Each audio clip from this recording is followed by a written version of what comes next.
नमस्कार प्रिय दर्शक वृंद, आपण देखुछंती क्यूटीपाई 2.08। आज एही वीडियो रे आमे सुनिबा श्री जगन्नाथ ठाकुरंक उपदेश, तांको दिव्य जीवन और तांकर आत्मा संवाद जगत को केमिति आलोकित करिछि। एही वीडियोटी को देखिबा पूर्वरु छोटिया अनुरोध, लाइक शेयर और सब्सक्राइब कर दियंतु, जेंथिरु आपणक परि भक्त माने मध्य एही दिव्य ज्ञान को अनुभव करि परिबे।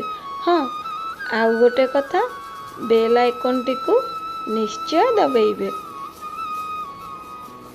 चलंतु आरंभ करिबा। श्री जगन्नाथ मानव जीवनर समस्त रहस्य को अंतर्निहित करिथिबा एक दिव्य चेतना। तांको रूप एमिति जहाँ देखिले आमे बुझी पारू जीवनर मूल हेउछि भक्ति, दया और शांति। तांको बड़ आखि, हसुथुबा मुख, असाधारण अभिव्यक्ति सबुठी एक गभीर संदेश थाए। श्री जगन्नाथ आमको शिखांती कार्य कर, फल उपरे आशा न रख। तांको रथयात्रार एहार दृढ़ प्रतीक। समस्ते एका सारी रथ टाणती, राजा गरीब, भक्त अभक्त। एही अनुष्ठान आमको शिखाए जीवनर विभेद नहीं। रथयात्रा केवल एक पर्व नुहे, एहा आम आत्मार यात्रा।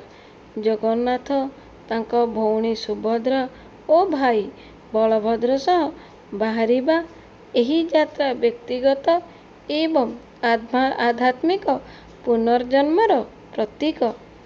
जो माने एही यात्रार अनुभव करती से माने जीवनर एक नुआ आरंभ देखती। भक्तवृंद, जदि आपण एजाएं एही वीडियो देखुछंती, तेबे ताहार अर्थ हेउछि आपण श्री जगन्नाथंक उपदेश पई अनेक भक्ति और आग्रह रखती। एही वीडियो आपनकु किछि नुआ ज्ञान देउछि कि? तेबे एही दिव्य उपदेश को अन्य भक्त मानक सह शेयर करंतु। एवं एहा मध्यरे गोटे अनुरोध, आम क्यूटीपाई 2.08 चैनल को सब्सक्राइब करंतु, जेउथिरे आपण प्रतिदिन जानि पारिबे एभली अनुपम भक्ति वीडियो। घंटी चिन्ह दबांतु, जेपरि जगन्नाथंक दया मिलुथुब एही ज्ञानधारा आपणक मन को प्रतिदिन शुद्ध करि पारिबो। जय जगन्नाथ। चलंतु एबे शेष उपदेश और गभीर तत्व को आलोचना को आगो को बढ़ी जिबा। श्री जगन्नाथ एही उपदेश दियंती, भक्ति बिना ज्ञान अधूरा, दया बिना शक्ति अंधुरा। तांको सैत्रिक नेत्र मध्यरे जगत समस्तଙ୍କ उपरे एक समदृष्टि। से दयामय, अपराधी हेले मध्य क्षमा करती। एही मार्ग आमको देखाए किपरि जीवन को शुद्ध करा जिवो। जदि आपण एजाएं वीडियो देखुचंती, तेबे एही दिव्य उपदेश आपण हृदय को स्पर्श करथिबो। दयाकरी एही वीडियो को शेयर करंतु, ताहाले आउ भक्त माने मध्य एही ज्ञान पाई पारिबे। सब्सक्राइब करंतु क्यूटीपाई 2.08 दिन प्रतिदिन एभली भक्तिमय वीडियो पाई। श्री जगन्नाथ आमको शिखांती जीवन मध्य आत्मा सह संयोग हेउछि प्रमुख लक्ष्य।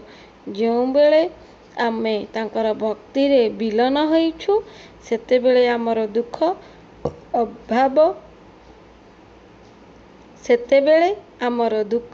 अभाव और भय समस्त विलीन हो जाए। तांको चरण मध्य रे आमे पाऊ शांति और मोक्षर स्पर्श।